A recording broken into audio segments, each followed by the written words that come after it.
Este es El Mundo del Derecho y el Derecho en el Mundo, un programa de análisis, comentarios y discusiones sobre temas de actualidad tratados desde una perspectiva jurídica. Y ahora con ustedes, el doctor Carlos Gabuardi.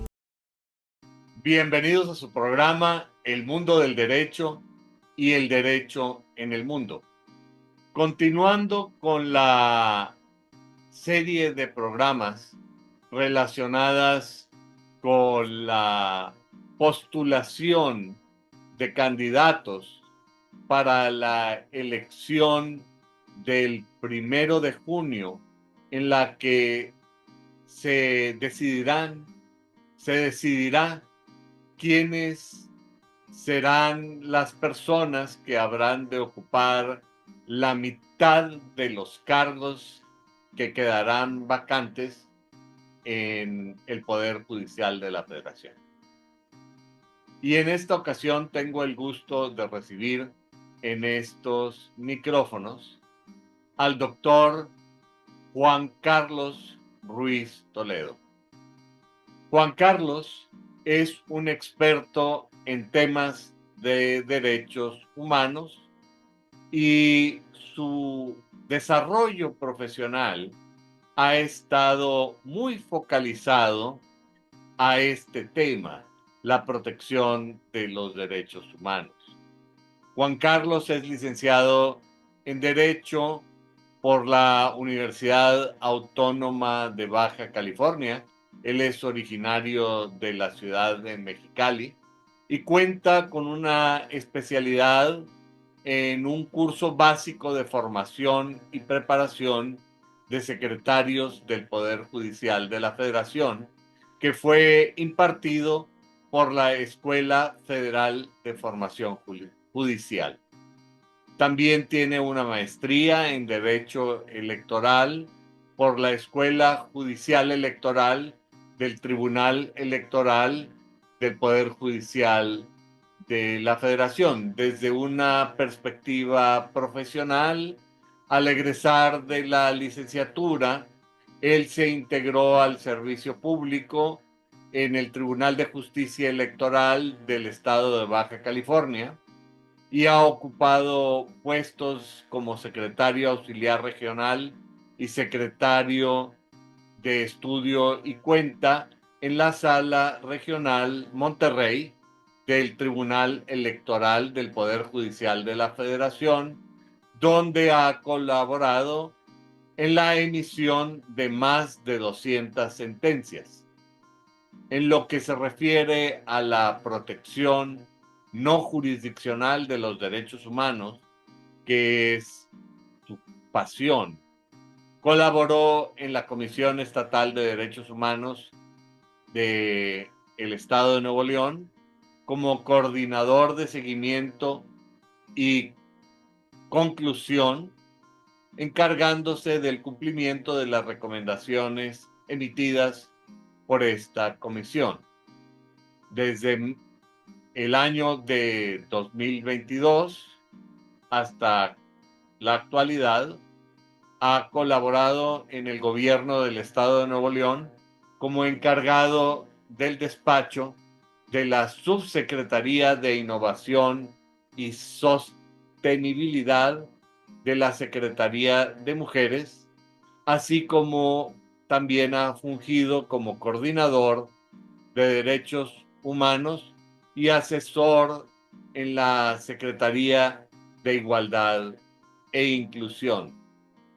Al iniciarse este proceso de elección de quienes habrán de ejercer la jurisdicción en el Poder Judicial Federal, se inscribió para contender en el proceso electoral, aspirando al cargo de juez de distrito en materia laboral aquí en el Estado de Nuevo León, en el 4º circuito. Estará en la boleta electoral el próximo domingo y ya nos platicará él cuál es su número Además de que a lo largo de este programa estarán apareciendo las redes sociales en las que se puede obtener mayor información de nuestro invitado, el maestro Juan Carlos Ruiz Toledo. Juan Carlos, muchas gracias por haber aceptado la invitación para compartir conmigo estos micrófonos.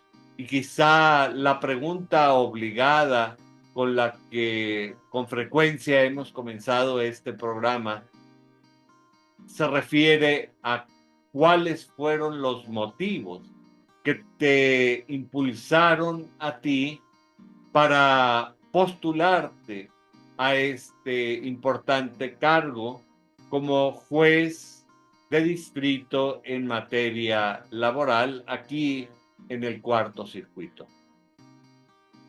Muchas gracias, Carlos, también a ti por esta invitación y con todo gusto, pues tú ahorita comenzaste precisamente narrando un poco de la experiencia en la cual me he desempeñado en estos años.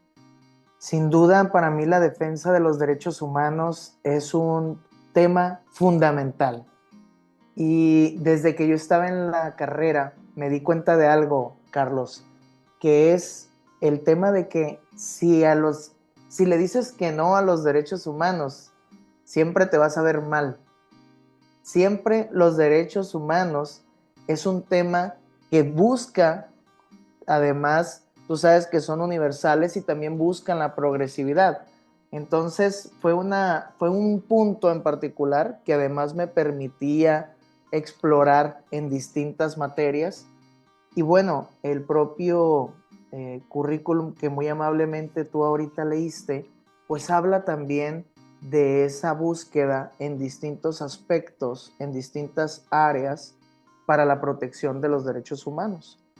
Eh, Sin duda, para mí no fue una reforma que se esperara. Para mí ha sido esto un cambio brusco que se ha dado en el Poder Judicial.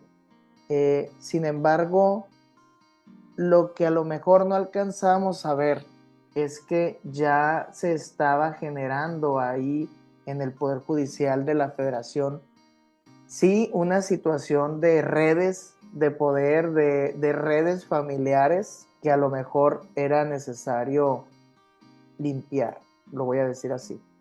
Eh, Uno de los temas o uno de los puntos que a mí me motivó fue contribuir a esa protección de los derechos humanos. Como ahorita tú también mencionabas, yo ya he estado en los tribunales. Mis prácticas profesionales yo la hice en una junta de conciliación y arbitraje en Baja California. Estoy familiarizado con la función jurisdiccional, tanto en la proyección de las sentencias, en la elaboración de los proyectos, como también en las notificaciones. He sido actuario, bueno, he tenido distintos cargos.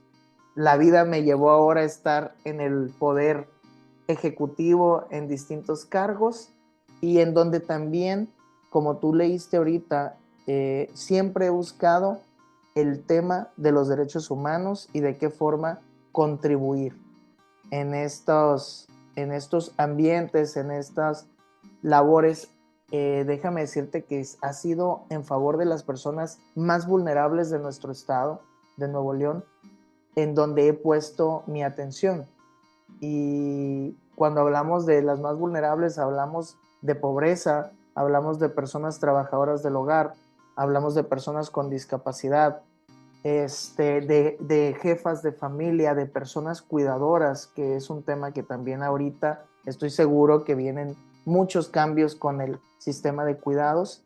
Y bueno, te digo, en distintos ámbitos en los cuales yo siempre he enfocado y he puesto al servicio de la ciudadanía, de las personas, mis conocimientos, los poco o mucho que sé, pero siempre buscando el mejorar la calidad de vida de las personas, Carlos. De alguna manera, el título de estos programas siempre ha sido tiempos de cambio, tiempos de oportunidad.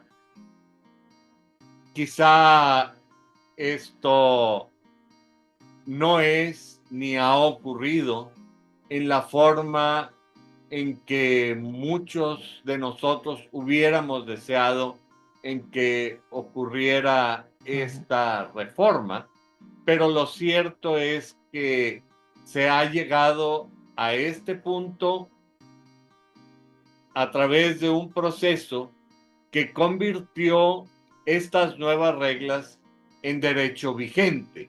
Exacto. Es decir, independientemente de nuestra opinión sobre la forma en que han ocurrido las cosas o los alcances y consecuencias que puede llegar a tener esta reforma, lo cierto es que las normas de derecho vigente son las que establecen la manera de acceder a estos puestos.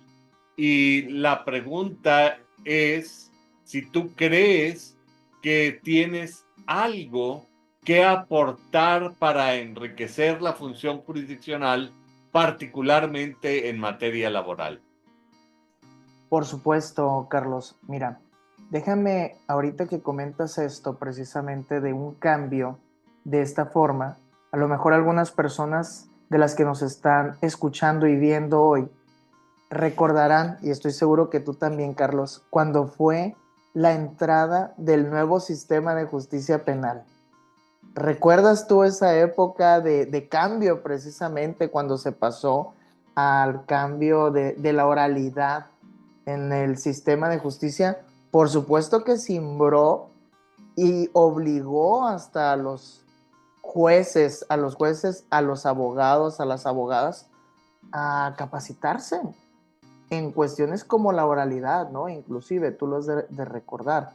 Entonces, este es un cambio más en el que entra al derecho positivo ahora esta reforma constitucional y que sin duda obliga de nuevo a quienes nos dedicamos al derecho a actualizarnos, a ver de qué forma ahora vamos a continuar buscando el objetivo que creo que tenemos como personas servidoras públicas, que es la justicia.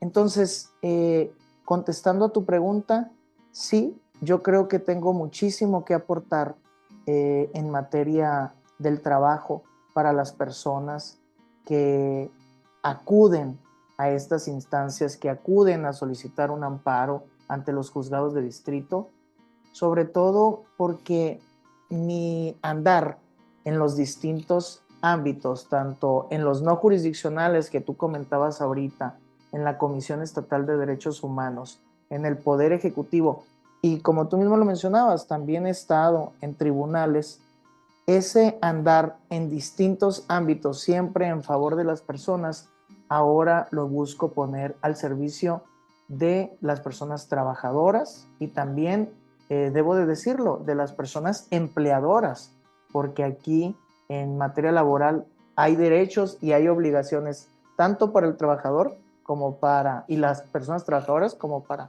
los patrones y las patronas. Sin lugar a duda, es como en el proceso educativo. Para que haya estudiantes tiene que haber maestros y para que haya maestros tiene que haber estudiantes. Es decir, no puede haber trabajadores sin un patrón y no puede haber patrones sin trabajadores. El binomio es indisoluble. Y en el centro de este binomio me parece que debe estar la dignidad humana.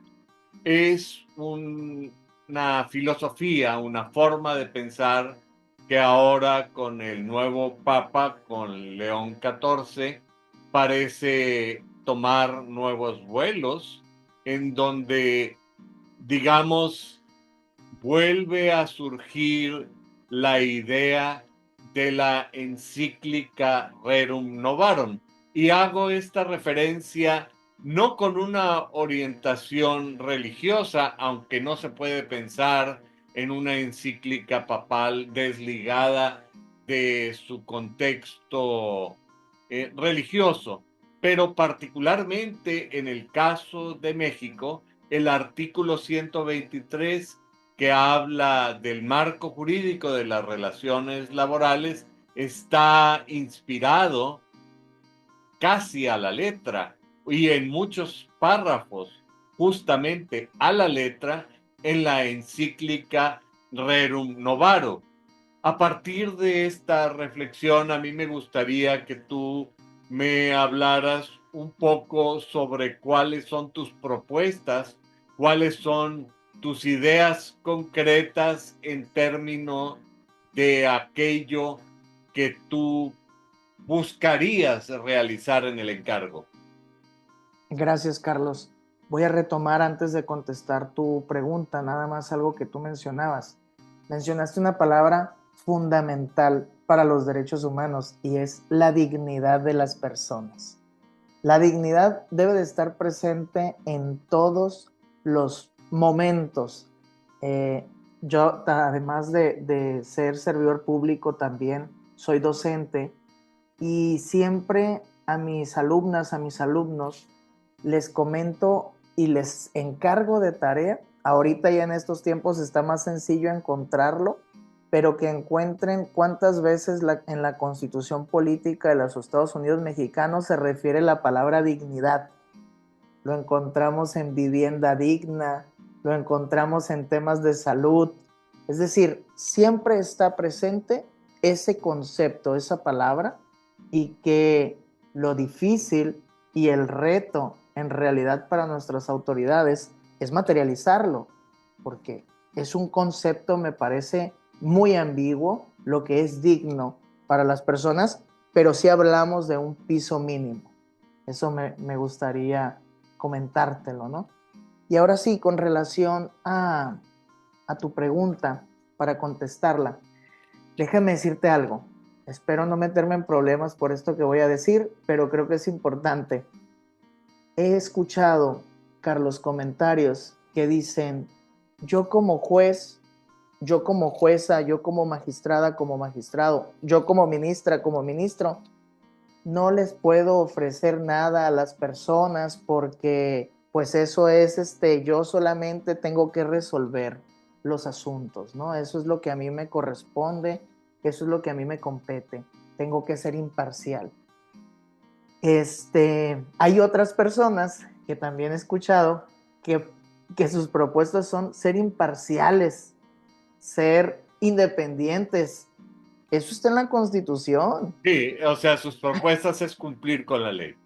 Su propuesta es cumplir con la ley, exacto. Entonces, sin ir más allá.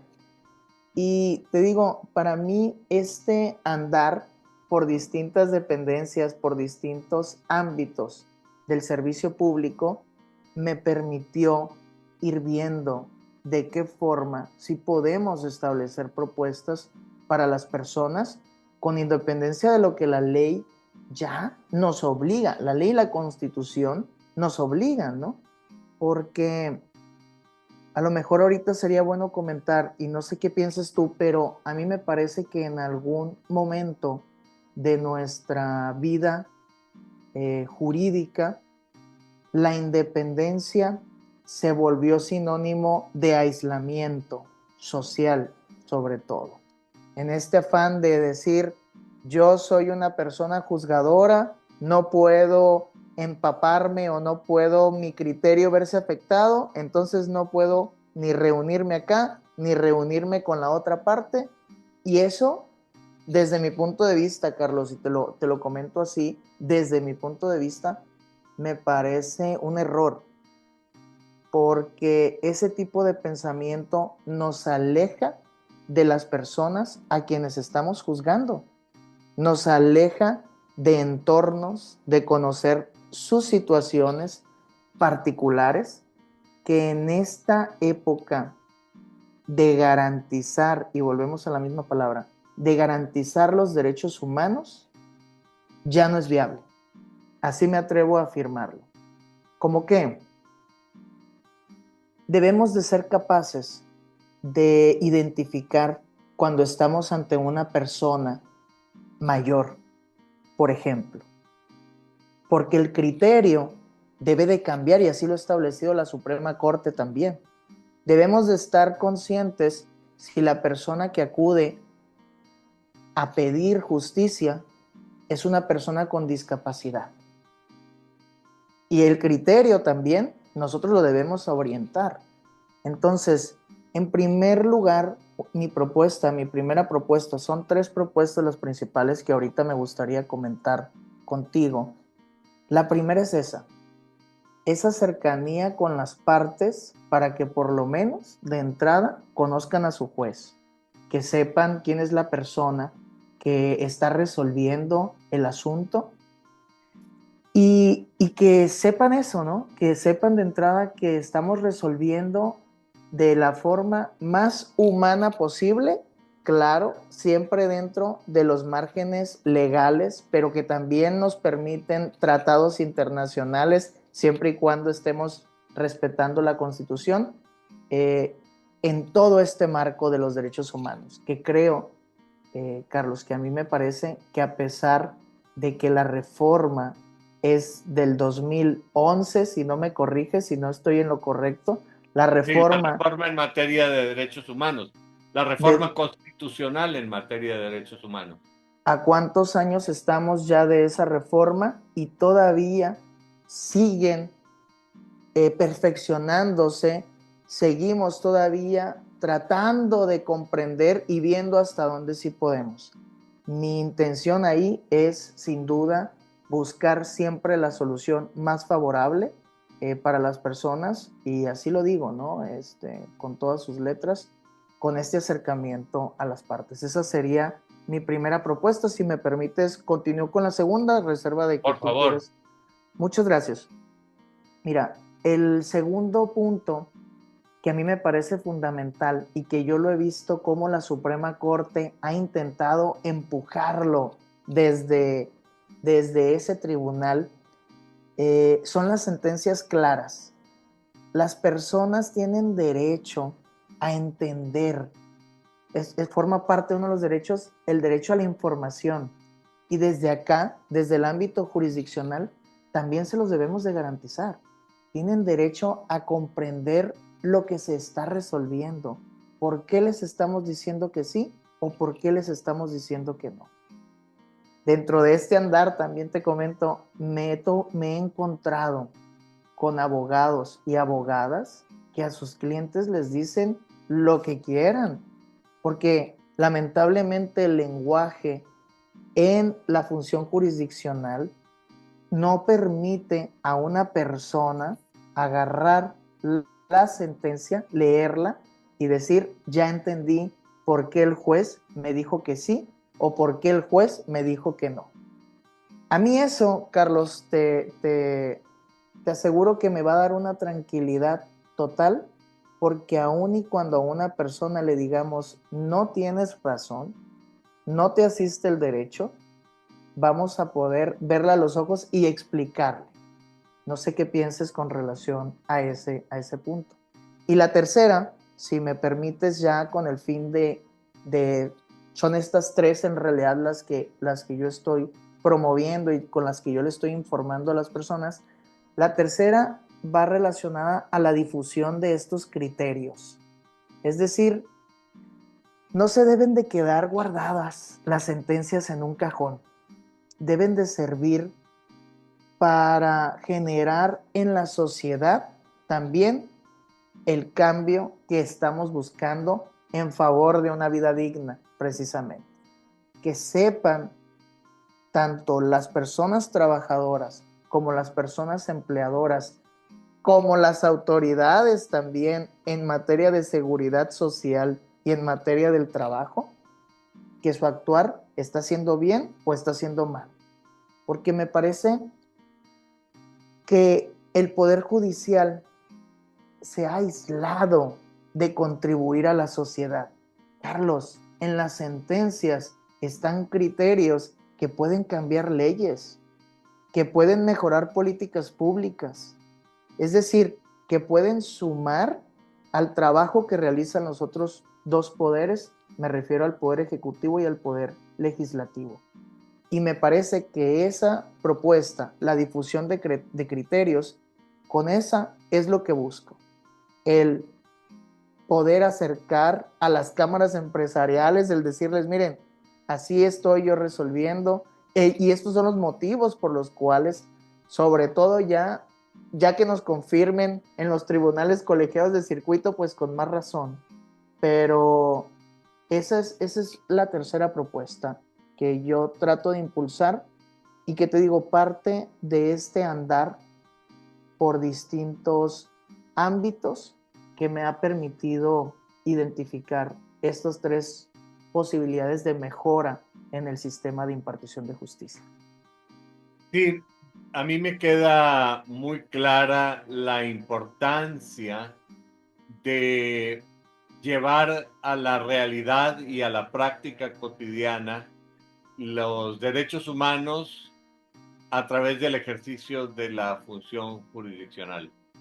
Me queda clara la importancia de que los jueces deben expresarse en términos comprensibles para la gente, sin menoscabo de su desarrollo técnico a profundidad, que es un discurso dirigido a los abogados y dirigido también a cumplimentar las disposiciones constitucionales que obligan a las autoridades a fundamentar y motivar sus decisiones de manera exhaustiva. Es un derecho humano fundamental, es decir, la violentación de esta función, de este deber de fundamentar y motivar las decisiones sería por sí mismo una violación a los derechos fundamentales. Y también me queda claro que es importante esta cercanía con los justiciables. Me parece que estas tres propuestas que tú estás marcando son muy importantes. Pero me parece que la independencia judicial y el aislamiento judicial no es lo mismo y erróneamente se ha confundido estos dos criterios en perjuicio de los justiciables. Y me pregunto en ese sentido si más allá de las propuestas que tú como candidato, como político en campaña, pretendes realizar, son tratadas y protegidas estructural e impersonalmente por la reforma que establece la elección de los miembros del Poder Judicial a través del voto directo. Muchas gracias por tu pregunta, Carlos. Mira, déjame comentarte algo. A mí me parece que sin duda abona, y lo voy a explicar. Y ya lo he platicado también con personas ahora en la campaña que me he encontrado en la calle, con las cuales he platicado y me han dicho, oye, pero es que eso es una aberración, o de qué forma, o cómo se va a lograr. Déjame te lo comento y ya me dices tú qué piensas. Mira, a mí me parece, ya viste que ya salió la nueva ley de carrera judicial, la cual establece que ahora la carrera judicial va desde oficial en los órganos del Poder Judicial de la Federación hasta secretario proyectista, secretario de estudio y cuenta. Ya no forma parte de la carrera judicial los cargos, los titulares, ¿no? Las personas titulares, las personas impartidoras de justicia, para no volver a repetir desde ministras y ministros hasta jueces. A mí me parece que sin duda esta reforma va a obligar a las personas que aspiren a ser titulares de un órgano de impartición de justicia el salir a la calle con las personas, con la ciudadanía, para volver a escucharlas. Así lo quiero plantear. Mira, en este proceso están participando personas, hombres y mujeres, que tienen 20 años, 25 años, y yo he visto porque hasta los has entrevistado tú inclusive en órganos de impartición de justicia, que han estado ahí toda su vida laboral, pero que están alejadas de la ciudadanía.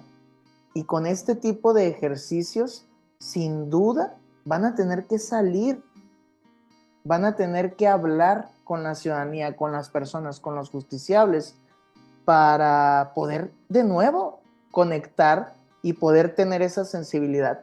Sensibilidad, Carlos, que a mí me parece que no se adquiere en un curso en línea, que no se adquiere en una especialidad. Necesitas hablar con las personas, necesitas conocer también el contexto para poder tener todas las herramientas que te va a permitir emitir sentencias eh, debidamente fundadas y motivadas, pero siempre en favor de los derechos humanos y de la dignidad de las personas.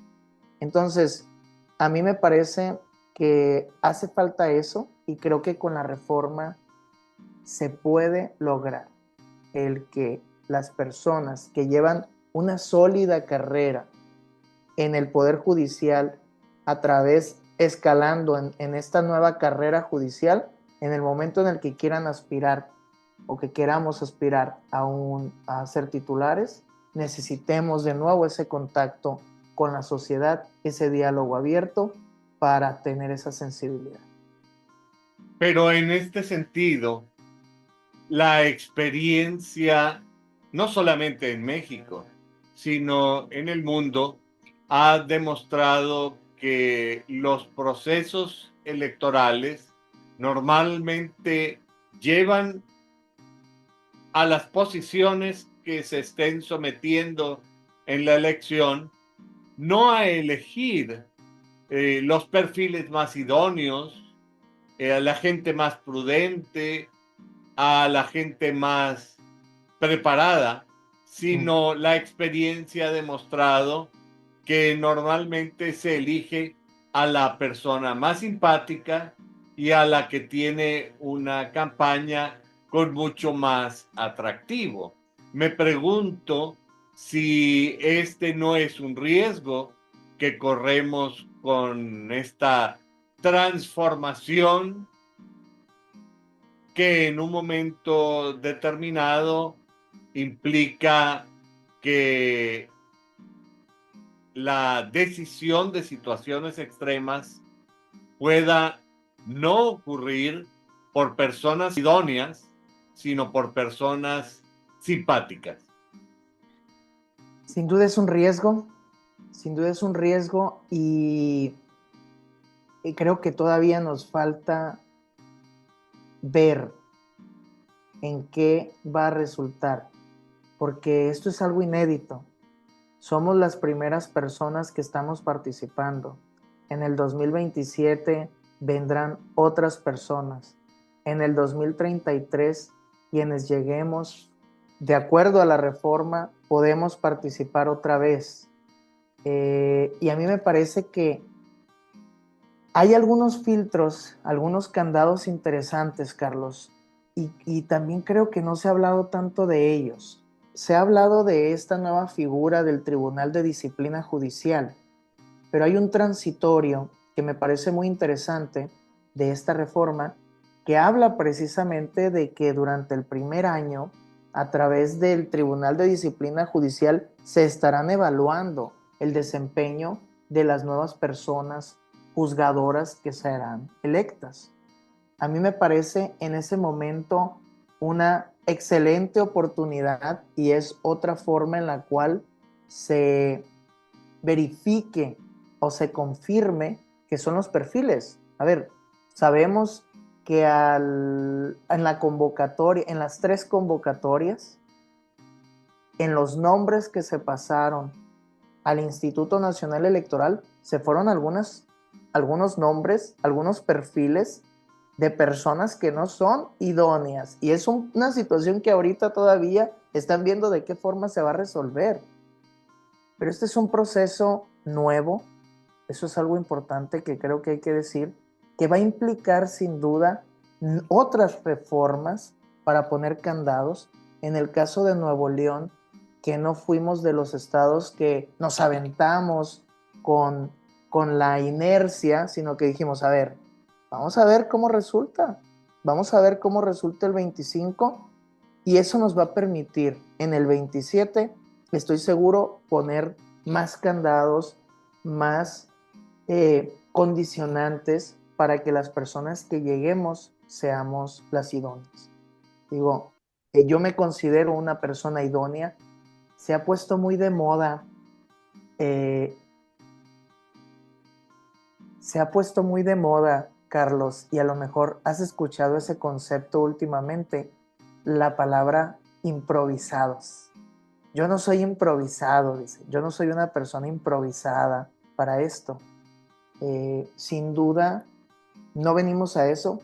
Es más, así te lo digo, he estado revisando la estadística de los juzgados de distrito en materia del trabajo y te puedo decir que no es ningún regalo, ¿eh? Es decir, no vamos de vacaciones.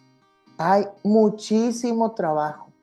En el estado hay 10 juzgados de distrito en materia del trabajo.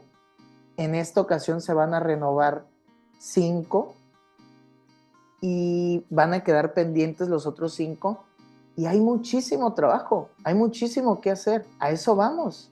Pero también la diferencia es que con una visión distinta para sumar a una justicia más cercana a las personas, que creo que en esencia esa podría ser el propósito de la reforma. Creo que es importante señalar que efectivamente tú no eres una persona improvisada, lo acabamos de ver con la lectura de tu hoja de vida y me parece que con satisfacción debo decir que muchas de las personas que yo he entrevistado despejan la duda con respecto a la calidad de los candidatos. Me parece que mucha gente que se ha propuesto es mucho más que idónea y está perfectamente preparada para los retos que se plantean.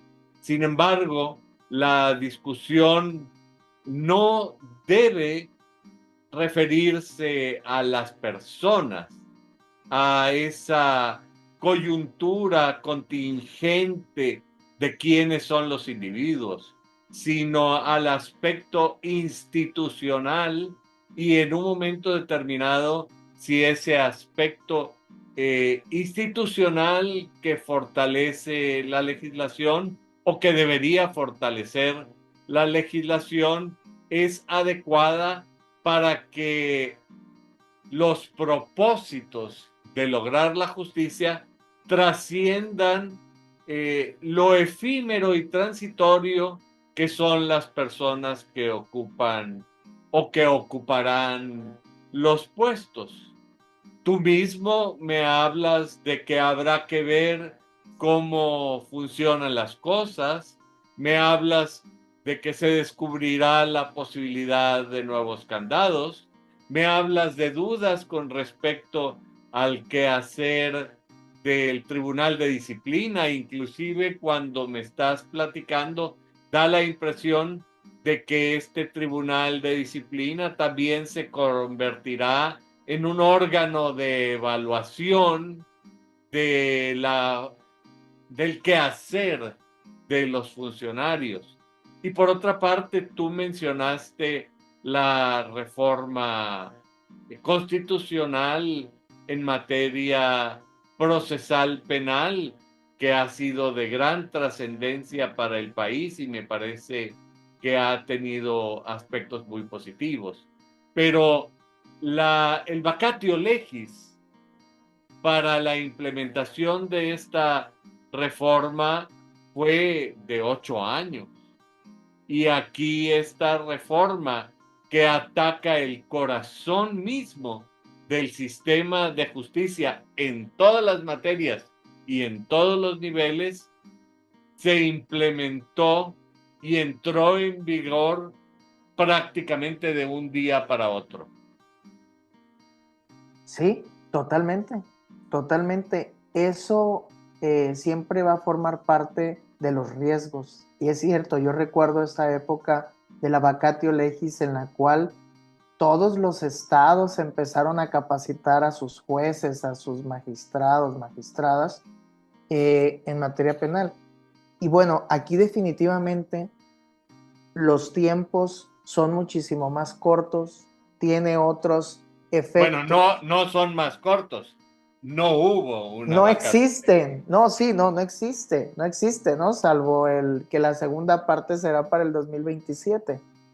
Eh, a mí me parece que por ello era importante que personas con los conocimientos levantáramos la mano, Carlos, porque yo también lo he comentado esto, ahorita estamos como conejillos de India, Carlos, y me refiero, y así te lo digo, en todo el trámite del proceso electoral. Hace unos días el INE nos dice, oigan, les hace falta un documento que tiene que ver con que no son personas deudoras alimenticias. Tráiganmelo, por favor.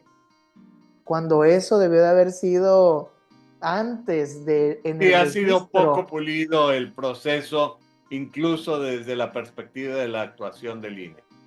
Sí, exacto, ¿no? El INE, hasta con todas sus deficiencias presupuestales, que también es necesario decirlo, porque no le ha dado difusión.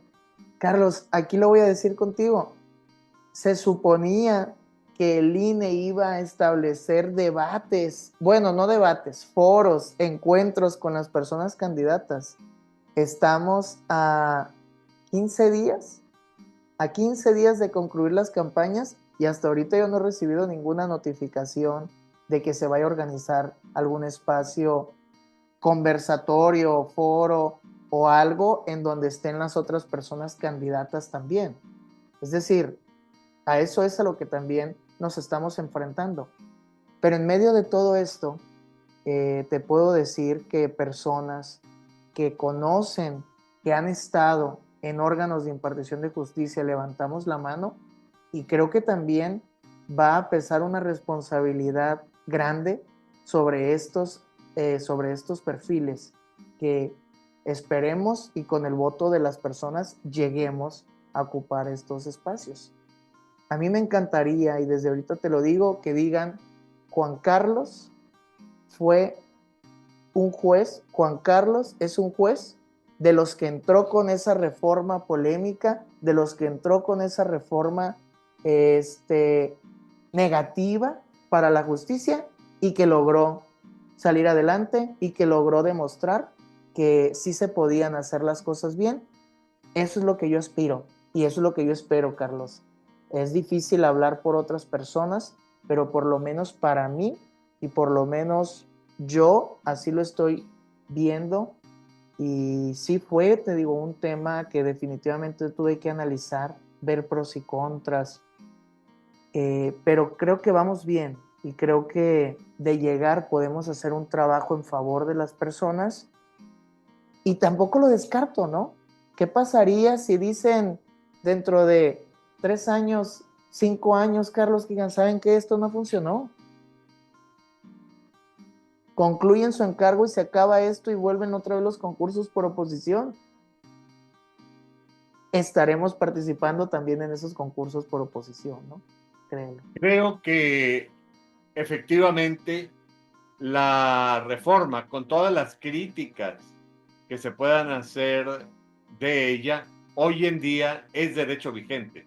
Y lo cierto es que las personas que ocuparán los cargos llegarán necesariamente a través de este proceso electoral. Y en estas condiciones es muy importante que lleguen personas con tu perfil, con tu compromiso y con tu deseo de hacer las cosas. Pero esto te ha obligado a ti y a todos los demás candidatos que están participando en esta elección a tener un proceso de campaña.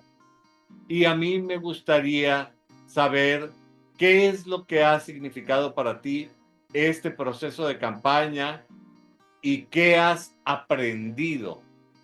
Si hay algún valor agregado que te ha enriquecido a partir de este proceso en el que te has visto obligado a participar, dado tu interés en ocupar este cargo de juez de distrito en materia laboral.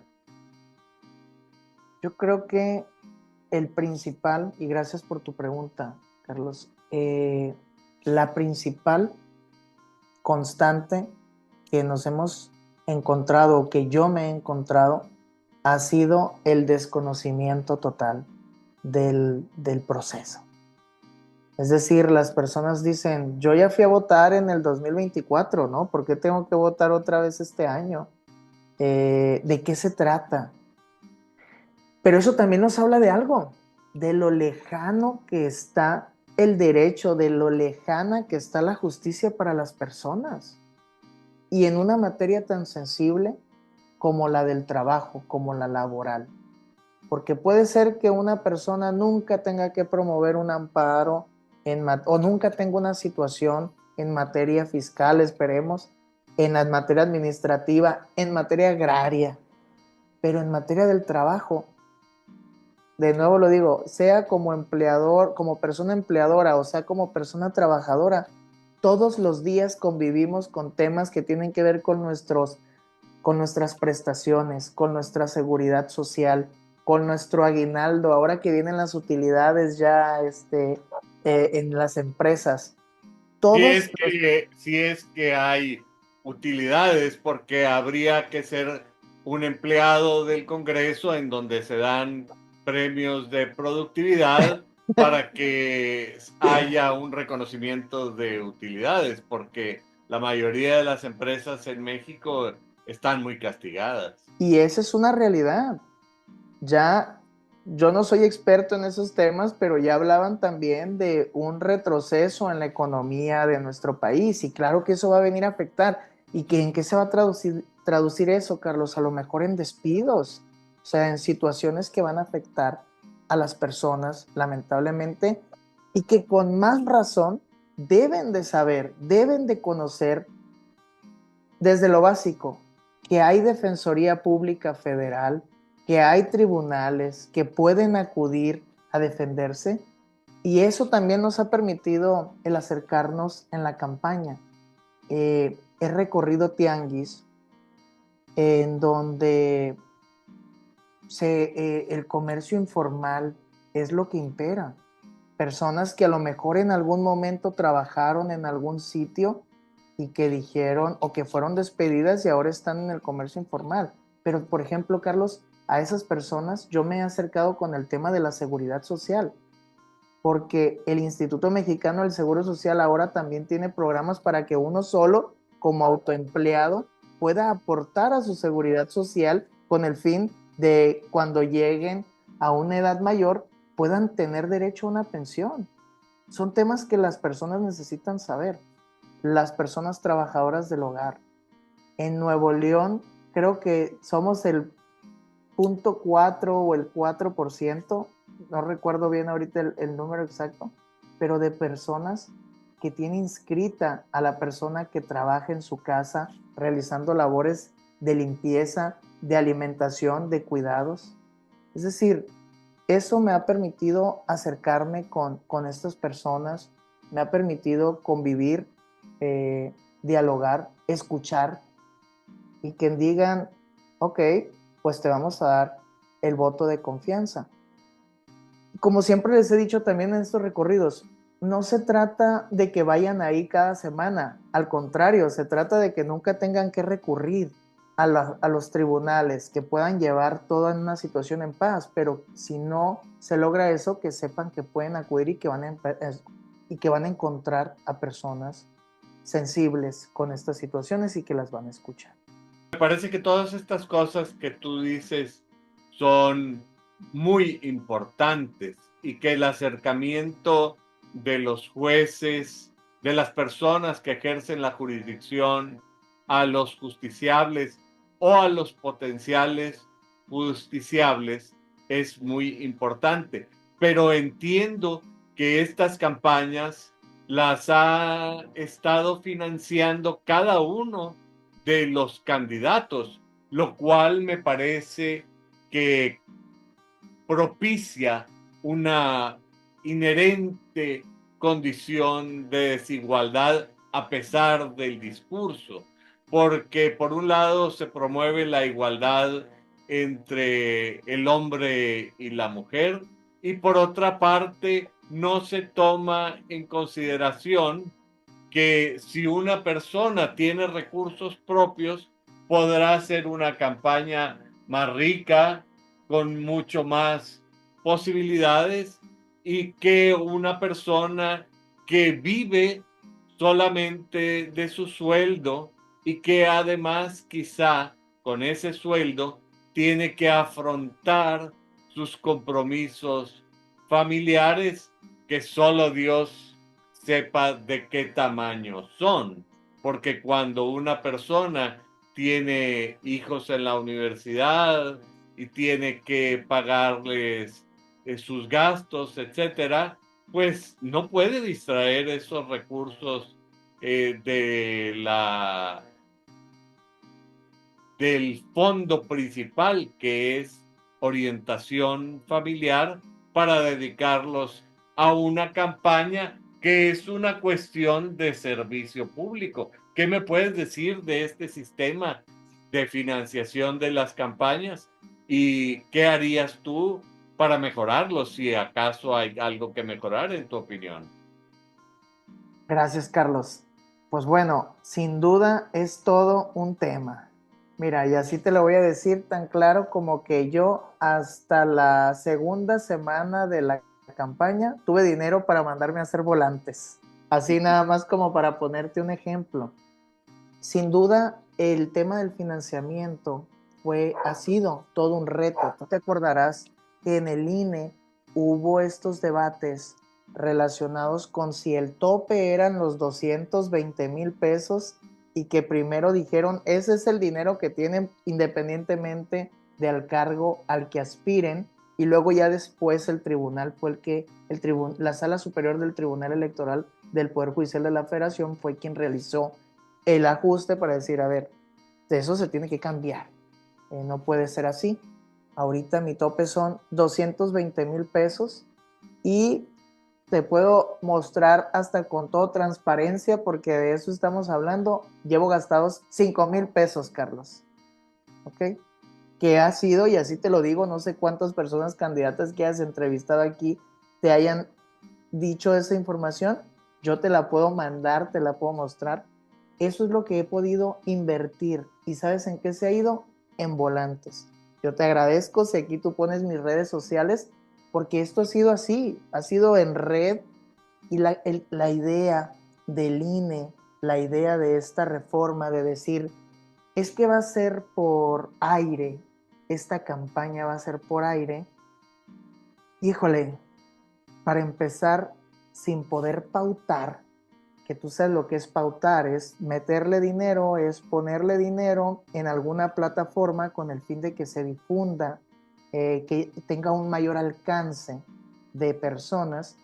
Esa es una limitante que sin duda nos frenó y que de forma orgánica entonces tenemos que ir en nuestros volantes, colocar nuestras redes con el fin de decirle, mire, si se mete aquí al Facebook, si se mete al Instagram, usted va a poder ver también mis propuestas, dele seguir, compártala con sus amigas y con sus amigos, pero no hay tiempo en radio y televisión, no hay espectaculares, tampoco se nos permitió el hacer lonas, pero con independencia de que nos hayan permitido hacer lonas, lo que dices es muy importante, no tenemos dinero para hacer lonas.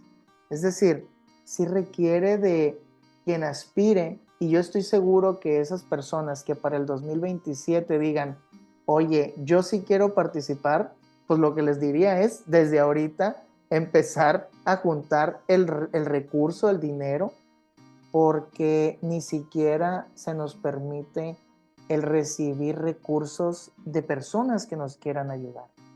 Que nos diga, aquí están 1,000 pesos, no. Yo por lo menos he sido muy estricto con eso para evitar situaciones con la autoridad fiscalizadora que esté en el Instituto Nacional Electoral, que además es una experta, y lo digo con conocimiento de causa, son personas profesionales que constantemente están viendo redes sociales y diciendo, a ver, te reuniste con una junta de vecinos, pero yo vi ahí que había aguas, que había sonido, cuánto cuesta ese sonido, y eso te lo voy a sumar. Entonces no deja de ser un riesgo, ¿no? Este tipo de apoyos que se puedan llegar a tener, y sin duda impacta en la economía familiar. Creo que ese va a seguir siendo un reto. Sí creo que una propuesta positiva pudiera ser financiamiento público. Escuché a las personas, a quienes son consejeros y consejeras en esa discusión, y me preocupó, Carlos, así te lo digo, me preocupó que nos intentaran equiparar o que sus argumentos fueran los mismos que tienen para los partidos políticos y para quienes son candidatos y candidatas de partidos políticos.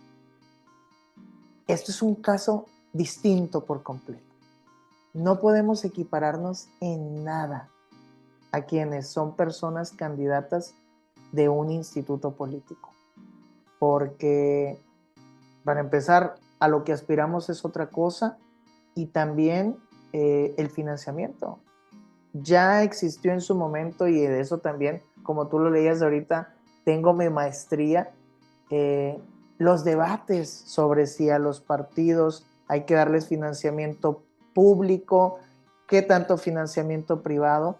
Nosotros, la reforma, a mí me parece que sin duda puede ir en ese sentido, como lo fue con las candidaturas independientes. Tú te has de acordar que a estas candidaturas, a quienes aspiraban a cargos por la vía independiente, les aumentaron el financiamiento privado. Es decir, ellas podían recibir mayor financiamiento privado precisamente de aportaciones que las personas les quisieran hacer, con todos los requisitos legales que ello puede implicar. Es decir, quién es la persona, cuál es la cuenta. Es decir, el secreto bancario no entra en materia electoral. Entonces, creo que por ese lado pudiera ir una reforma positiva para decir, yo no tengo el dinero, pero mis vecinos, la comunidad me quiere ayudar, con ese recurso poder hacer campaña y transparentarlo por completo. Es curioso que un proceso que ya está en marcha requiera de reformas estructurales de fondo, particularmente con respecto a la cuestión del financiamiento privado. En algunos lugares, particularmente pienso en el estado de Texas, en donde los jueces locales tienen que hacer campaña y sí reciben financiamiento de fuentes privadas, se pone en cuestionamiento justamente la imparcialidad, porque muchos financiamientos vienen de firmas de abogados, de grandes despachos o de grupos de interés que apoyan financieramente la campaña de estos jueces. Y eso, con razón, hace pensar que en un momento determinado, cuando se planteen asuntos de parte de estos grandes despachos o de estos grandes grupos de interés, se moverá la inclinación del juez para favorecer a quienes lo apoyaron o la apoyaron con financiamiento. En este sentido, me parece que es muy importante reflexionar sobre este aspecto, y me pregunto si tú, con el dinero que has invertido, tienes la posibilidad de que el gran público te conozca con respecto a otras personas que han tenido acceso a fondos mayores, aunque sean fondos mayores propios, y que en algún lugar o en algún momento determinado han tenido entrevistas en la radio, en la televisión, etcétera, porque todas estas cosas reflejan desigualdad. Además del problema que implica si tú tuvieras que ver una entrevista de media hora con respecto a cada uno de los candidatos que se están proponiendo solamente en el estado de Nuevo León, ¿a qué horas tendrías que trabajar? Claro, Carlos. Claro, a ver, déjame te digo un aspecto relacionado con eso.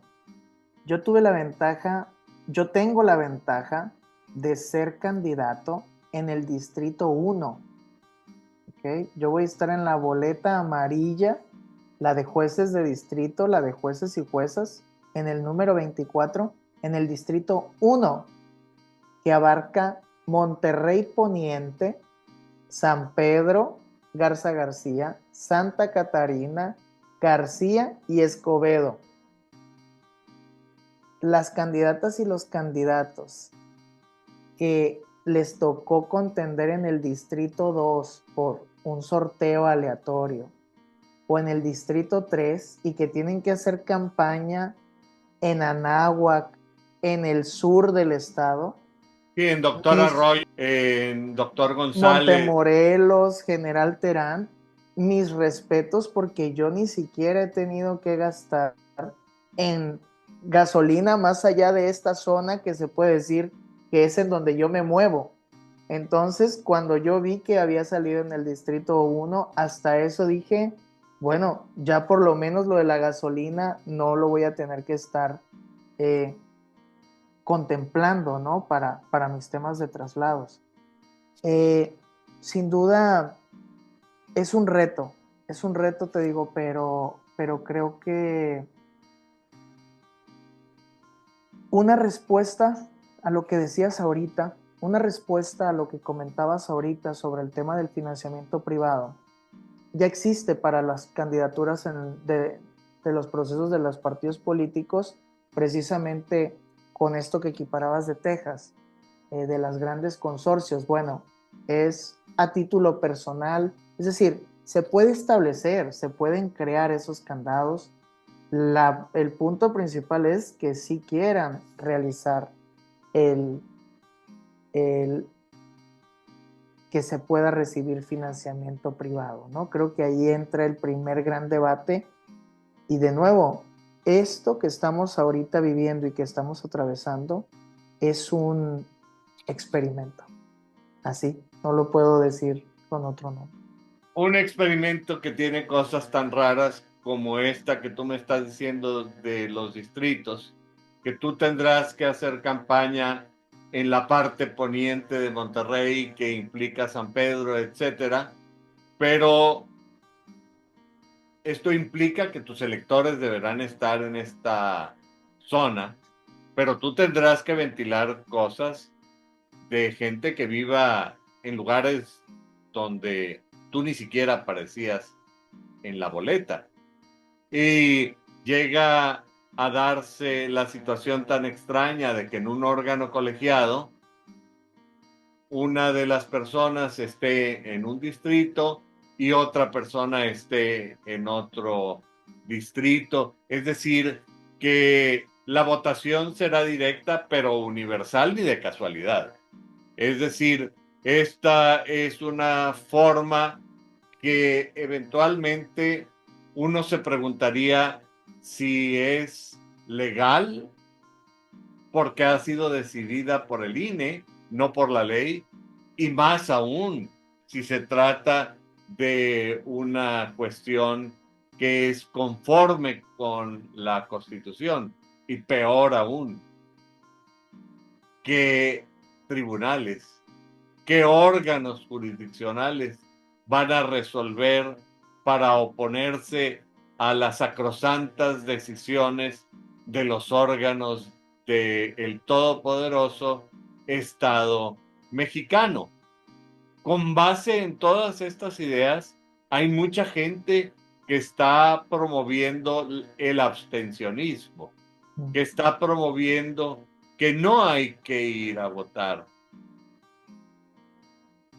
Este programa, por el contrario, propone que sí hay que votar y aspira a dar a conocer perfiles como el tuyo, pero esto a los propios candidatos me imagino que les plantea un escenario cuando menos incierto, si no es que decir bastante gris o de plano negro. ¿Qué me puedes tú decir de tu perspectiva con respecto al día de las elecciones?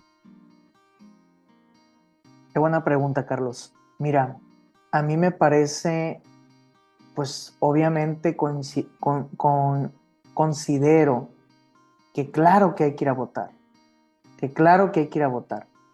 El INE ha hecho, el Instituto Nacional Electoral ha hecho su esfuerzo a través de esta plataforma que se llama Conóceles, la cual, por cierto, tiene, si ustedes ingresan ahí y encuentran a la persona candidata, ahí tiene un correo electrónico, tiene un número de teléfono en las cuales nos pueden contactar con el fin de conocernos un poco más. Vienen también nuestras propuestas.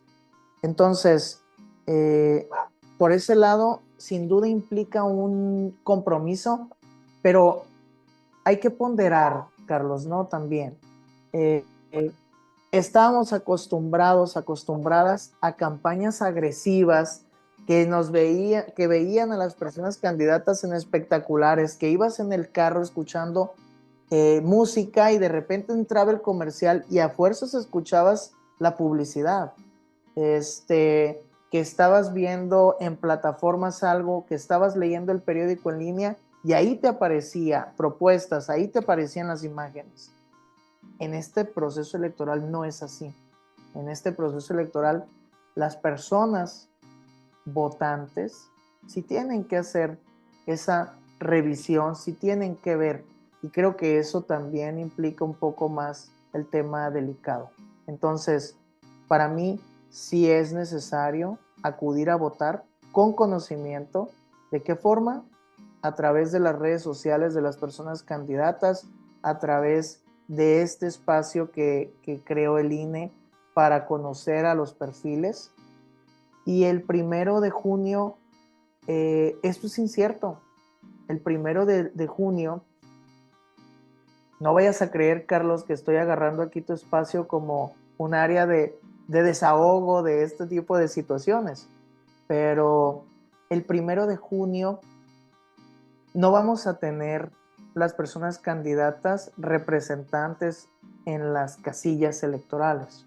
Ese es un tema que también es importante que sepan. Van a estar solamente las vecinas y los vecinos, sí, de sus colonias, de sus zonas en donde viven, fungiendo como personas encargadas del desarrollo de la votación. Pero es importante estar y tienen el derecho también como personas de estar. Claro que hay que cuestionar esto, claro que hay que dudar.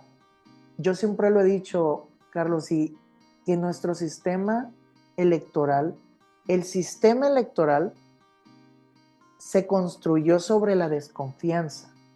No sé qué piensas tú con relación a eso, pero yo siempre he creído, y así, tan es así que nuestras boletas tienen candados, que las boletas las resguarda la Guardia Nacional, que las boletas van selladas, que hay distintas personas, es decir, siempre viendo de qué forma ponerle vigilancia y dudando de estos procesos. Sin embargo, hay que estar, hay que participar. Quien quiera quedarse en la casilla observando, quien quiera inclusive mandarme mensaje diciéndome, Juan Carlos, en esta casilla está sucediendo esto, es válido, lo vamos también a difundir, le vamos a estar dando seguimiento ese día.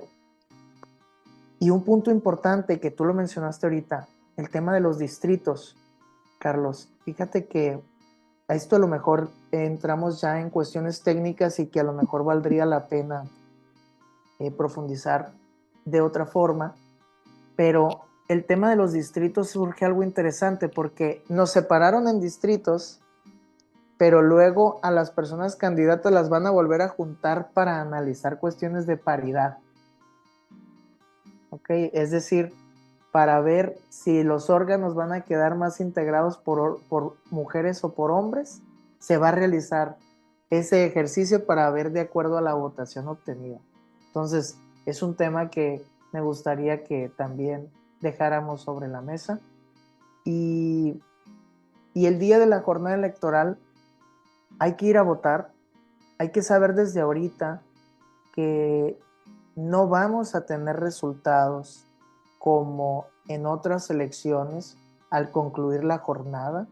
La votación en las casillas se va a cerrar a las 6 de la tarde, a menos que ustedes estén formadas y formados ya en la casilla, y si son las 6 van a respetarles eso, pero los resultados los tendremos dentro de los siguientes 15 días, Carlos.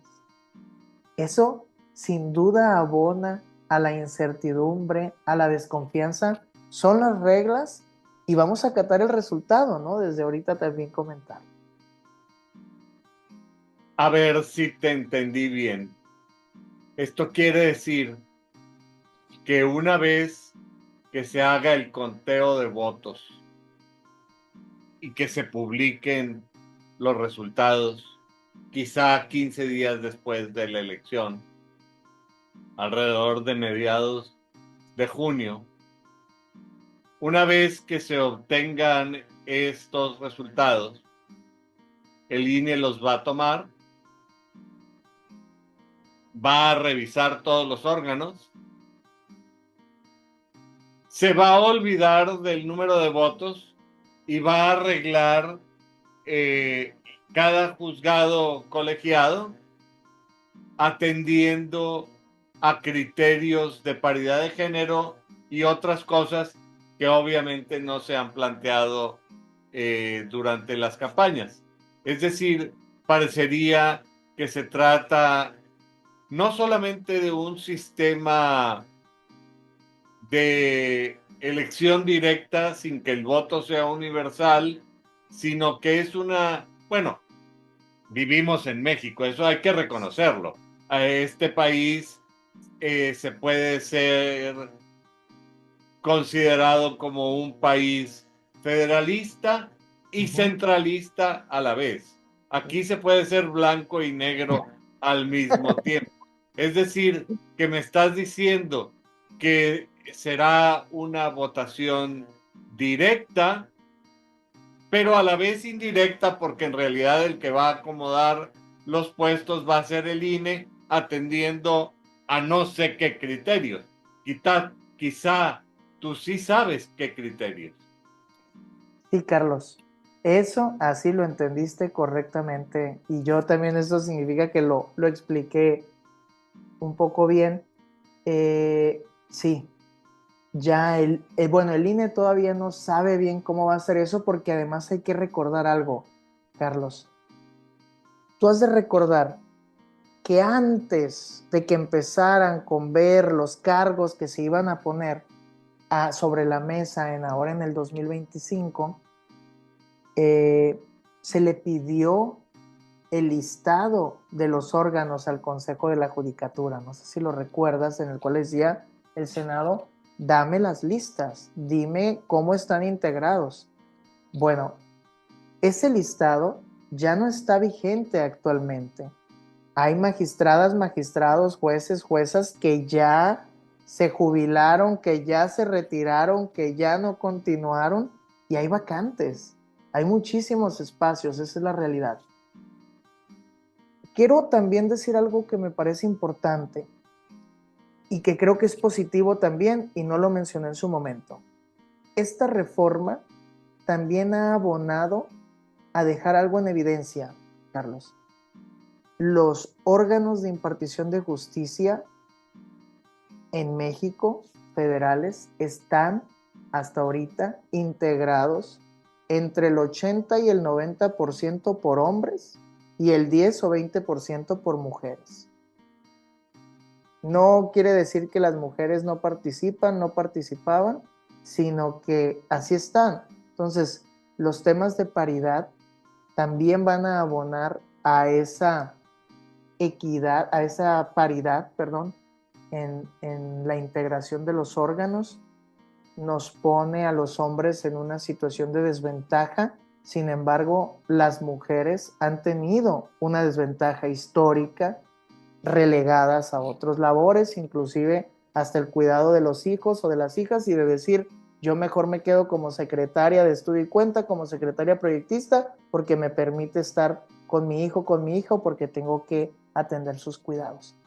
Entonces, el INE ya emitió unos criterios que, por cierto, yo creo que ni el INE los tiene claros, y de acuerdo también a como yo lo veo, Carlos, las impugnaciones van a ir por esos motivos.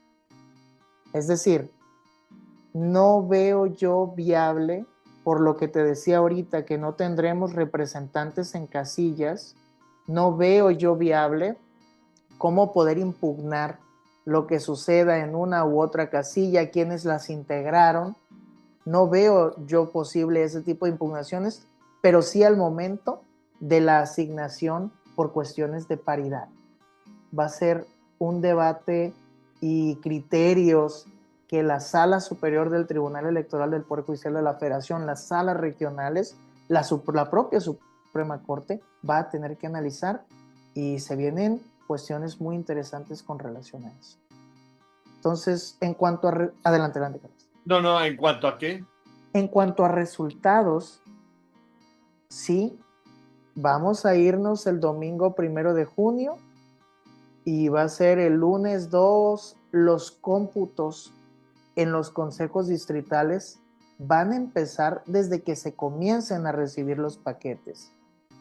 Pero aquí estamos hablando de una elección en la cual no es posible agarrar una boleta y ver qué cruz, qué marcó la persona.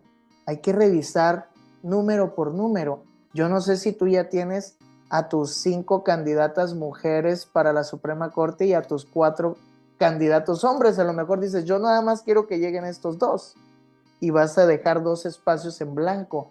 Eso puede ser algo que va a suceder. Eso va a suceder, y entonces las personas en el INE van a tener que tener la pericia para analizar eso.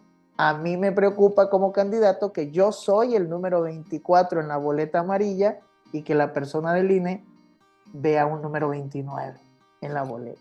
No sé si me explico. Con toda claridad. Y con toda claridad me queda la impresión de que es un sistema de reglas confusas y que el proceso electoral será un galimatías. Con esta cuestión del gran nivel de complicación que tendrá esta elección, me pregunto si al menos será transparente todo este proceso para los electores y para los candidatos. Es una muy buena pregunta. Mira, es algo interesante porque hay algo en lo que todo el mundo estará de acuerdo. Todas las personas que estamos participando ahorita somos especialistas en el derecho. Y como especialistas en el derecho, veremos la forma en la cual habremos de defendernos ante alguna situación de injusticia que veamos que se nos está cometiendo. Ese va a ser un muy buen reto.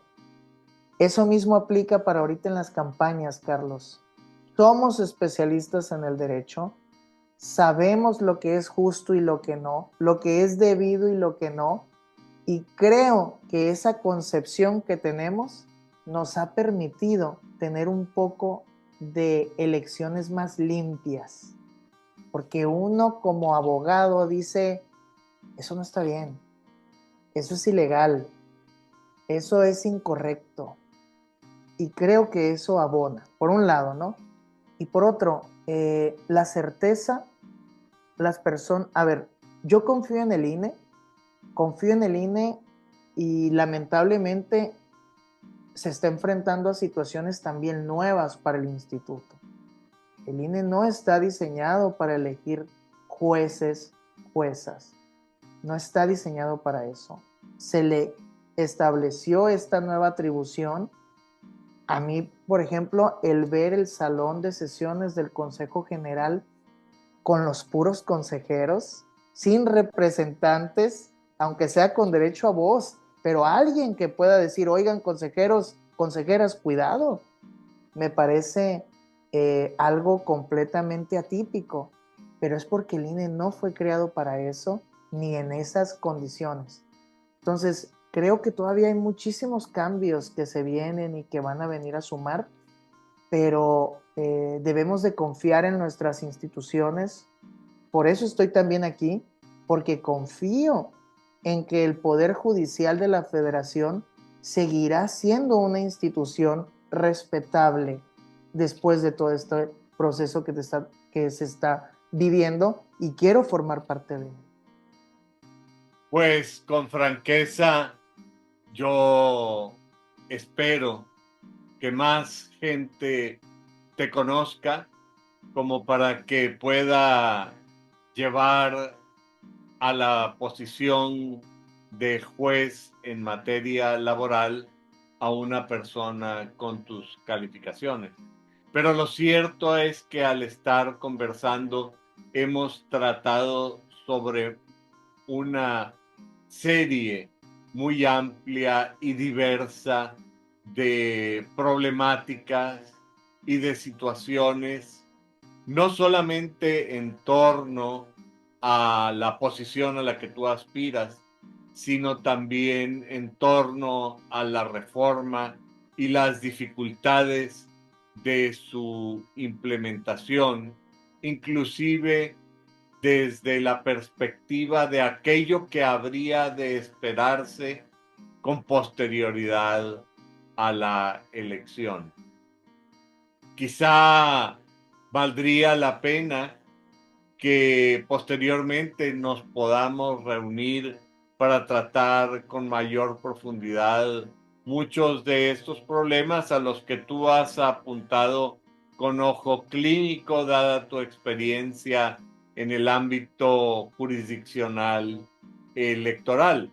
Pero al vernos en la necesidad de cerrar nuestra entrevista del día de hoy, antes de concluir, a mí me gustaría pedirte que pudieras dirigir un mensaje claro, contundente y significativo para el público que semana a semana nos hace el favor de acompañarnos en este programa.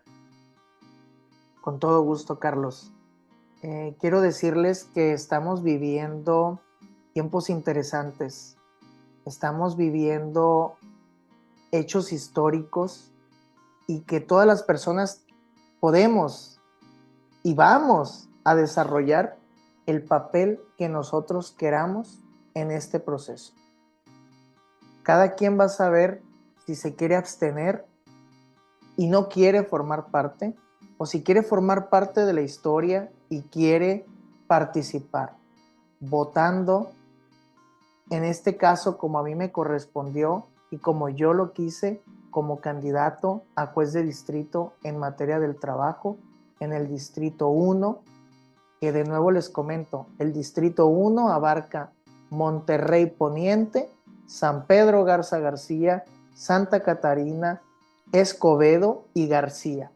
Estos son los municipios. Si viven en estos lugares, si viven en estos municipios, que sepan que yo quiero ser el juez de distrito en materia del trabajo y que soy el número 24 en la boleta amarilla, Juan Carlos Ruiz Toledo, y que formemos parte. Sin duda hay mucho que hacer todavía, pero no nos quedemos en la comodidad de criticar.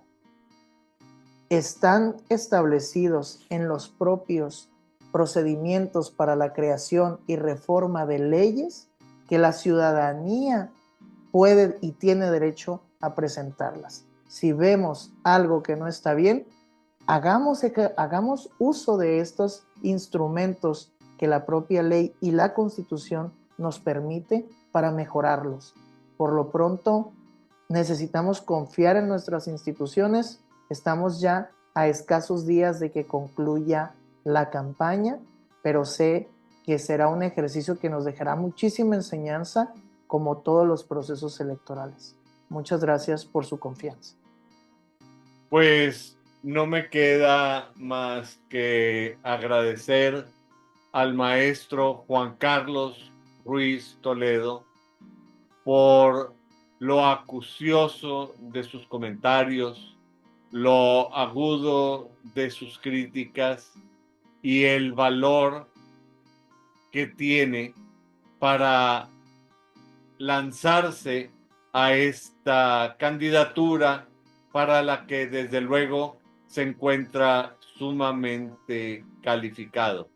Y al público que semana a semana nos hace el favor de acompañarnos en este programa, les recuerdo que si ustedes consideran que la discusión y análisis de este tipo de temas resulta importante para la vida ciudadana y para la vida de México, es importante que ustedes le puedan dar un me gusta a este programa, que se suscriban a este canal y comenten los diferentes tópicos que nuestro entrevistado ha planteado el día de hoy.